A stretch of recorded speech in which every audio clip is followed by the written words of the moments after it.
In 2015, I got laid off. So at that time, I had a brand new vehicle. It was a 2015 that got repossessed. So we got evicted. My wife, she was still in school, so she couldn't help us out.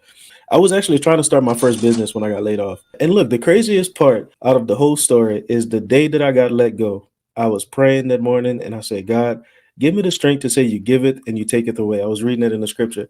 And that day it got taken away. So I learned you have to be very specific about what you're praying about too, because God has a sense of humor. And at that point, it didn't seem like it was good for me. But looking back on it now, if I'd have never got let go from the off field, I probably would still be in the off field, still kind of doing my business on the side as like a side hustle. But then I had to really get forced into it, and it really made me, go to where I wanted to go to in life, and still going, still trying to get there. But it was one of the biggest blessings that I got as well.